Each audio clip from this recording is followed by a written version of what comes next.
was a child growing up back in the States, I had a wonderful Christian upbringing. My mother, my father to some extent, my siblings, my neighborhood, we were all from a pretty homogenous Christian upbringing. As time grew on, our family all independently had a breaking point from the church. It wasn't like we stopped believing in God or in Christianity even for that part, but we felt that something about the organized church didn't fit any of us. So that was when I went off in more of an exploratory mission of my own. And at that point I started searching about different religions, including Judaism, Christianity, and Islam. I stayed to, as it would seem, as the Ahl al-Kitab without even knowing it. I didn't look in much beyond that. I was somewhat intrigued by going to North Africa, and I was offered a position in Tunisia. The community in the West wasn't easy for me to make that transition. Many of them said things about Africa or about very tribal regions and Arabs, and I didn't listen. I came anyways, and alhamdulillah, I found people in Tunisia who maybe not, they didn't really tell me everything about Islam. It wasn't a place that a foreigner comes and learns about the religion too much. But I did find people there who were so kind, and they would show me the sincere generosity that I only found in this part of the world. Not saying it doesn't happen everywhere, but for some reason Tunisians really demonstrated to me that there's something deep in their culture, something very, very, very well established that was central to all the people.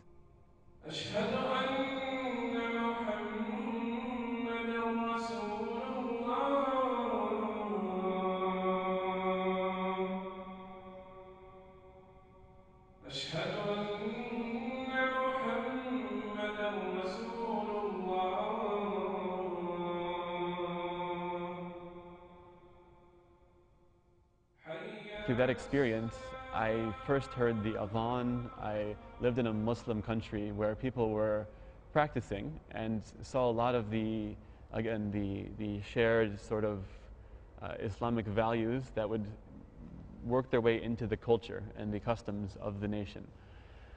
And I remember a funny story. The first time I heard the adhan, we were walking on the street, and all of a sudden this speaker comes out and says, Allahu Akbar, and I said in French, qui chante? In other words, who's singing? I didn't know this was an Islamic thing. I thought this was just somebody singing over a speaker, because everything I heard in Tunisia was music and cars with music and everyone singing there, so it kind of threw me off guard.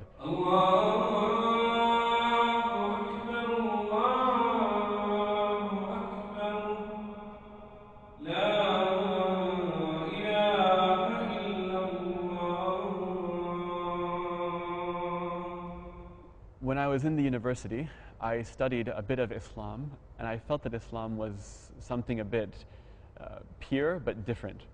So I never had any bad thoughts of the religion or the people, but I felt it was way too different for me. It would have been maybe looked down upon by my community. It would have been a huge lifestyle change. It was much more strict than the loose style I was used to. So I learned a lot about the religion in the university, and I had interaction with Muslims in the university, and then also in Tunisia, in Dubai, in Bahrain, Oman, all over the Gulf as well. But nothing really caught my attention until I read a book by a man from Iowa. It's a state in the US, Iowa. He was living in the UK, I believe, and wrote a book called A Brief History of Nearly Everything. So it was a scientific book that mapped out basically what we know. And after I look at it, I'd say, wow, it's amazing what we know. Subhanallah, people really know a lot of information. And then at the end of the section, he'd always say, but this is less than 5% of what's actually out there. So I kept reading it. It's a huge book. It's something like, I don't know, 800 pages or something. It goes through the whole history of the world. And it hits on every topic that you could say was created by God, or one could say is what science is trying to figure out what it actually means. And I just kept coming to the same point. God has to have done everything for us, because we can't even replicate or learn what He's given us in a clear way.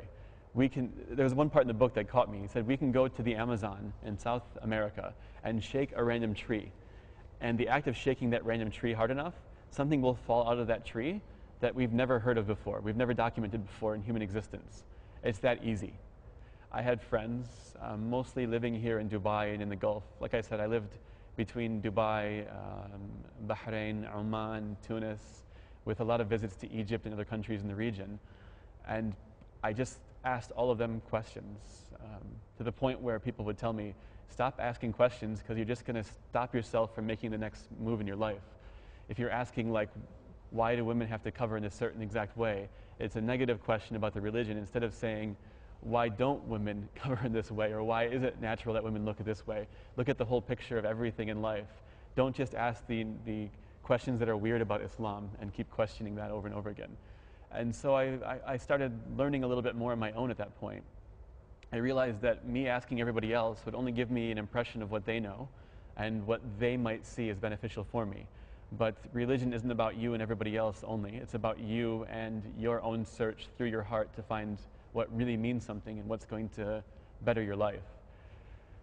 As soon as I started doing that, I started almost like shaking, sweating, not in the moment, but when I would start to read on my own and start to learn on my own and start to be just alone in my room, and I felt this incredible pressure. And the society never made me feel pressure. I'm kind of an independent soul. I don't always feel pressure from the society, but all of a sudden I had this intense pressure. I don't know what it was. I bought a prayer rug. I was living in the Middle East at this point, so I had access to mosques, to information, to everything. I went and bought a prayer rug. I grabbed some books from this centers that would give you some English references, went on the internet and started going to Wikipedia and everything and looking at more comparative information. And at some point I realized I'm not going to learn it all. There's no way to learn it all. You either have a moment, you take the moment, or you miss the moment. And in this moment I realized that I could die tomorrow. I could miss my chance and never have it again. In retrospect, now I know it's the dunya or the akhirah, and I was looking at the dunya with so much remorse that I would miss this. The little things that I don't even care about, like drinking a beer or having a pork chop, the little things that are so meaningless, consume your mind. You don't want to give these things up, but you feel this pressure to do something that's much, much, much more important. I think I dwelled on that for about a week, and then I just said, I'm not going to risk any of this for anything. I've always had so much faith. This is something new, but it's not different. It's new in a way, it's reborn in a way, but it's the same as I was born with. It's nothing different at all.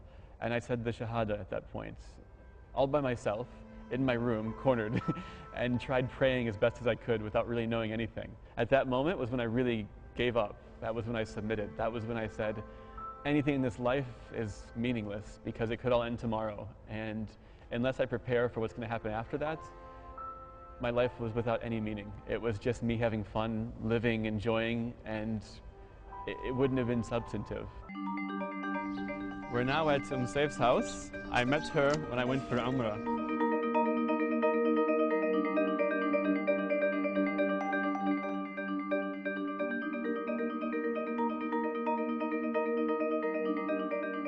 أريك كان التقيت به قبل حوالي سنتين، كنا بالعمرة بالمدينة المنورة وشفناه هو وحده يعني ماكو وياه أحد. قمنا يعني دائما نسأله ايش تحتاج ما تحتاج، والطريق من رحنا لمكة المكرمة همنا كان ويانا، وصدفة همنا من سوينا العمرة هو هم كان ويانا. كان عندك هيجي ورقة بها أدعية هدانياها بين الصفا والمروة، وبعدها قعدنا وحكينا وقلت له أنا عندي ابن من عمرك وشي، وإذا تحب يعني ما دام أنت بالإمارات ابني هم بالإمارات تتعرفون سوية. She didn't say like much about me, just who are you? من أنت؟ you're Eric من وين؟ أمريكا. ما شاء الله مسلم. زين زين. يلا عندي ولد في مش ولد. عندي ولد في الإمارات. Please you must know him and get to know him better. He's good ما شاء الله in الدين and you can inshallah learn from him a bit better. أنا قلت نفس الشيء. أنا قلت المشكلة عندي في الإمارات. I don't know many people who are there to teach me more and to learn more from. So alhamdulillah, she helped me from the very beginning. يعني هو أي شخص غريب تشوفينه وحده يعني أنت عجبك تضيفي ببيتك، ويعني أهله مو قريبين من عنده. هو مثلا صار مسلم الحمد لله والشكر، بس ما دخل بالعوائل. هو المفروض يتعرف عن حياة العائلة، يشوف تطبيق الإسلام بالعائلة. في شهر رمضان